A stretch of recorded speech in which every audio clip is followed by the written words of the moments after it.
पगडंडियां जंगलों में जाकर रुकती नहीं और बड़ी हो जाती हैं। कई बार पगडंडियां जंगलों में जाकर रुकती नहीं और बड़ी हो जाती हैं। कई बार चूल्हे का धुआं आंखों में नहीं चुभता। कई बार चूल्हे का धुआं आंखों में नहीं चुभता, दिल में चुभता है। कई बार दरकती दीवारों के बीच कोई ना कोई रोशनी ढूंढ ही लेती है किरण। कई बार ऐसा होता है कि कुछ वक्त बदलने के लिए, इतिहास बदलने के लिए हंसिया उठाना पड़ता है, क्योंकि इतिहास में कोई भी फसल तलवार से नहीं काटी गई। इतिहास में कोई भी फसल तलवार से नहीं। सम्मानित मंच, सभी अग्रज और मित्रों, वक्त की कमी है और मीडिया का आदमी हूं तो मुझे मालूम है कि 10 मिनट में 10 घंटे की खबरें कैसे बतानी है। और आपके लिए यही मेरा पक्ष है कि पूरे इस परिदृश्य में एक जो अछूता पक्ष है जिस पर गौतम जी ने जिक्र किया था, और मुझे बहुत गर्व के साथ आपको बताते हुए होता है कि मैं आपको उस पक्ष से परिचित कराने का प्रयास करूंगा।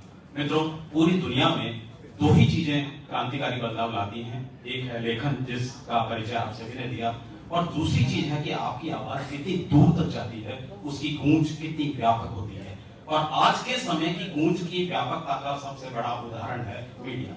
और मीडिया में भी दो मुद्दे बहुत महत्वपूर्ण हैं, वो है दृश्य माध्यम, श्रव्य माध्यम। आप जानते हैं, और विशेष रूप से जो दृश्य माध्यम है उन्होंने एक क्रांतिकारी बदलाव किया है और एक पूरी व्यापकता को ऐसा पैमाना दिया है कि जिसके माध्यम से पूरी दुनिया आने वाले समय को देखती है, जो बीत गया है उसको देखती है, और जो वर्तमान में चल रहा है उसको भी देखती है। आप सभी को मैं उसी मुद्दे से परिचित कराना चाहूंगा, और उसमें सबसे बड़ा मुद्दा है हमारा समाज, जो दलित और आदिवासी चेतना की बात की जा रही है, जो लेखन की बात की जा रही है, जो उसके तमाम आयामों की बात की जा रही है कि आखिर व्यक्ति को समझो। क्योंकि उसमें एक लाइन बड़ी अच्छी आती है। मेरे टेलीविजन सीरियल के एक अंश में मैंने ये लिखा था कि दुनिया मनुष्य के पांव के छालों को जिक्र करती है। दुनिया ये भी जिक्र करती है कि जानवरों के पांव में छाले नहीं पड़ते, लेकिन दुनिया ये जिक्र नहीं करती कि कुछ मनुष्य ऐसे हैं जिनके पांव में भी छाले नहीं पड़ते। तो ये एक तात्कालिकता है, ये जो एक समन्वय है, जो एक प्रकारांतर है, ये कैसे अभिव्यक्त किया जाए। तो मैंने इसके लिए पूरा प्रयास किया, चूंकि शोधार्थी भी रहा, शिक्षक भी रहा, प्रोफेसर भी रहा, तो तमाम मुद्दे ये रहे कि किस प्रकार हमारी आवाज बहुत व्यापक बने। और जनवरी 20 में मैंने एक नया प्रयोग किया, इलेक्शन कमीशन ऑफ इंडिया के साथ एज मीडिया एडवाइजर मैंने ज्वाइन किया, और उसमें मैंने पाया, सबसे पहले मैंने देखा कि हमारा साहित्य, संस्कृति, कला सब अपनी जगह, लेकिन लोकतंत्र की प्रक्रिया से हमारा आदिवासी और दलित समाज कितना जुड़ता है। जनवरी 20 में जब मैंने ज्वाइन किया, उस समय मात्र जो मत देने लोग जाते थे वो 16% लोग मत देने जाते थे। आपको जानकर हैरानी होगी कि जिस व्यक्ति को अपने लोकतांत्रिक अधिकारों के बारे में पता नहीं है, और कमीशन की टैगलाइन मैंने उसी दिन डिसाइड की, कोई मतदाता न छूटे। जब आपकी आवाज ही छूट जाएगी, जब आप उसमें सम्मिलित ही नहीं होंगे, तो आप अपनी व्यापकता को, अपनी पहचान को, अपने तमाम परिप्रेक्ष्यों को कैसे आगे ले पाएंगे। और मित्रों, मुझे आपको बताते हुए हर्ष है कि ये दृश्य श्रव्य माध्यम की पूरी परंपरा थी। मैंने जानने की कोशिश की कि इतनी जल्दी, इतने कम समय में कैसे इस आवाज को बुलंद किया जाए, व्यापक किया जाए। और कमीशन के साथ चर्चा हुई, कमीशन के साथ लोगों का मिलना जुलना हुआ, और हमने जितनी भी दलित साहित्य की कविताएं, मैं सभी पूरे सदन का ध्यान इस बात पर विशेष रूप से दिलाना चाहूंगा कि जो प्रतिरोध की कविता है, मैंने उसका सहारा लिया। और प्रतिरोध की कविता में सबसे पहले कमीशन ने कुछ जिंगल बनाए, कुछ फिल्में बनाई, कुछ छोटी डॉक्यूमेंट्रीज बनाई, और जितने भी क्लस्टर एरियाज थे जिनको हम पीवीटीज, टीजीज या जो भी उपेक्षित, वंचित किसी भी समुदाय से जोड़ते हैं, उन तमाम चीजों में मैंने उनको सम्मिलित किया। और आज मुझे बताते हुए गर्व है कि आगामी 18वीं लोकसभा में जिस दिन आप प्रवेश करेंगे, 100% मतदान की दिशा में कमीशन पहुंच जाए। ये एक उस साहित्य की, उस आवाज की व्यापकता है। आप में से कोई भी मित्र कभी भी मुझसे संपर्क करके बता सकता है। आज चूंकि मैं तो राजस्थान से आता हूं, तो मैं राजस्थान की बात करूंगा।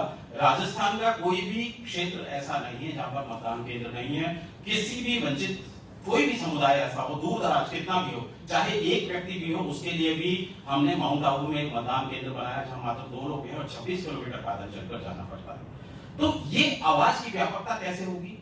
ये उस माध्यम से होगी कि आप लोग के उस तत्व को पकड़ें जो तत्व आपको व्यापकता देता है, उसको लाइए, दृश्य माध्यम में लाइए, श्रव्य माध्यम में लाइए, और सबसे बड़ी बात, उस तत्व की प्रासंगिकता को उस व्यक्ति तक पहुंचाइए। आज जो पीड़ा है, जो संभावनाएं हैं, जो हमारी चेतनाएं हैं, जो कुछ हमने सहा है, जो कुछ हमने भोगा है, वो कितने लोगों तक पहुंचा। सभी मित्र ये चर्चा कर रहे थे कि वो सहृदयता की बात है, वो उस पीड़ा को बांटने की बात है, उस पीड़ा को साझा करने की बात है। लेकिन साझा तो वो पीड़ा तब होगी जब उस पीड़ा को साझा करने वाले व्यक्ति तक वो बात पहुंचे। और उस बात को व्यापक बनाने के लिए आज के समय का सबसे बड़ा उपादान आप सभी के हाथों में है। इसके लिए दो बड़े फैक्टर हैं। क्योंकि मैं फैकल्टी हूं तो बच्चों की बात पहले प्राथमिकता में आएगी और मुद्दा भी उस तरीके का ही है। मैं आप मित्रों को इंगित कराना चाहता हूं कि टाइप्स इंडिया और कल्चर इंडिया, उसके पास अभी पिछले दिनों ही 400 फेलोशिप है और सारी फेलोशिप पेड है। उन सारी फेलोशिप में आप जिन बातों की चर्चा कर रहे थे, आप में से कोई भी मित्र उसको आवेदन करके ले सकता है। उनमें आप जिस भी मुद्दे को उठाना चाहते हैं, जिस भी आवाज को व्यापक बनाना चाहते हैं, जिस भी आवाज को और ज्यादा बेहतर तरीके ले जाना चाहते हैं। कल कुछ छात्रों ने अपने प्रदर्शन में बताया था कि वो कुछ समूहों के बीच पहुंचे, उनके लोकगीतों को उन्होंने लिया, उनकी जीवन शैली को लिया, उनकी खान-पान पद्धतियों को लिया। आपको लगता है कि परिवर्तन का एक नियामक बिंदु यहां से शुरू होकर उस दिशा को बदल सकता है। आप उस बिंदु को लीजिए, उस पर काम कीजिए और कैसे परिवर्तन की धारा उसमें व्यापक होती है आपको जानने को मिल जाएगा। मैं अपने तौर पर 4 छोटे-छोटे बिंदुओं का उल्लेख करना चाहूंगा। आप सभी बीबीसी अर्थ नामक टेलीविजन चैनल से परिचित होंगे। उसके लिए मैंने ये काम किया है और उसका एक सहायक संस्थान जो है अल जजीरा नाम से, जो खबरों के लिए काफी प्रख्यात है, वो हालांकि उसमें कुछ नकारात्मकताएं भी हैं, लेकिन मैं आपको एक खास बात बताता चलूं। मैं दुनिया में बहुत घूमा हूं, उस अनुभव से बताता चलूं कि दलित और वंचितों की जो सबसे ज्यादा आवाज उठाई है वो अल जजीरा चैनल ने उठाई। एक घंटे का उनका एक शो आता है, द अर्थ सीरीज। उस अर्थ सीरीज में जो सबसे व्यापक बात है वो उन्होंने उठाई है और उसी को देते हुए मैंने अपनी क्षमताओं का इस्तेमाल किया और बीबीसी अर्थ के माध्यम से भी एक सीरीज इसी नाम से आती है, प्रत्येक शुक्रवार को आती है, द अर्थ सीरीज। उसमें मैं 4 जो फिल्में हैं उनका उल्लेख करके अपनी बात को आगे बढ़ाना चाहूंगा। उनमें 4 फिल्में हैं। हरिराम जी बैठे हैं, एक उस माउंट आबू के जो भील जो हमारा आदिवासी समुदाय है उस पर केंद्रित वो है, उसका शीर्षक है महुआ। सुंदरबन के लोगों को लेकर है मैंग्रोव। जांसर का एक कथानक मैं भी आपको बताने वाला हूँ, उसको लेकर है चादर। और एक दुनिया की सबसे लंबी बहने वाली नदी है डेन्यूब। ये सीरीज आप कहीं भी देख सकेंगे। चारों का बताता हूँ जिससे आपको लगेगा कि हमने इतना लिखा, पढ़ा, सुना, समझा, लेकिन उसकी चेतना का विस्तार क्यों नहीं हुआ। आपको मैं एक उदाहरण से बताना चाहूंगा। चादर जांसर रिवर लद्दाख के पास में एक है। वहां पर जो ट्राइब्स हैं, वहां पर जो समुदाय हैं, उनमें अगर आप एक घर से दूसरे घर जाएंगे तो भी कम से कम 5 किलोमीटर की जगह है और वहां कुछ भी उपजता नहीं है क्योंकि मिट्टी वहां की उपजाऊ नहीं है। वहां एक नदी है, जांसर है, और उस नदी का पानी भी पीने योग्य नहीं है। तो उसको जब वो जम जाती है तो उस पानी को जमने के बाद आप देखिए, जो हम प्राचीन ज्ञान, विज्ञान, हमारे पूरा सांस्कृतिक पहलुओं की बात कर रहे थे, तो एक लोहे का चम्मच उस बर्फ में लगा दिया जाता है और धीरे धीरे वो टपक टपक के शुद्ध पानी में बदलता है, उसको पिया जाता है।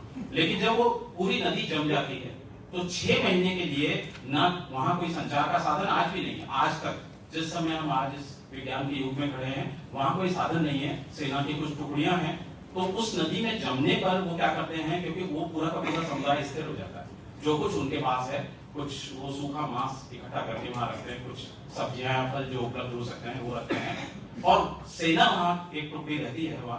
तो मैं जो कथानक बताने जा रहा हूँ, कैसे मीडिया उसको व्यापक करता है, उस बात पर आप देखेंगे तो अद्भुत है। उसमें जब सेना को जाना होता है तो आप जानते हो नदी ही एक रास्ता है, तो नदी जम गई तो जाने का कोई साधन नहीं बचा, तो नदी के इस पार पूरे संसाधन, नदी के उस पार गांव। तो उसमें वो लोग क्या करते हैं, उस गांव के व्यक्ति, क्योंकि जैसा आपने कल जाना था कि जंगल से, नदी से, पहाड़ से जो हमारा समुदाय है उसका परिचय सबसे ज्यादा होता है। उसको मालूम है कि नदी पार करनी है तो किस तरह से पार करनी है और उसकी व्यापकता को कैसे पार करना है। तो वो लोग क्या करते हैं, उस नदी के जम जाने पर सारा सामान लेकर जाते हैं, और जब कहीं भी बीच में गोलापन होगा, नदी में कहीं बर्फ होगी और कहीं कुछ होगा, तो वो व्यक्ति जैसे ही जाएगा तो वो एकदम से वो जहां गोलापन है उसमें डूबेगा।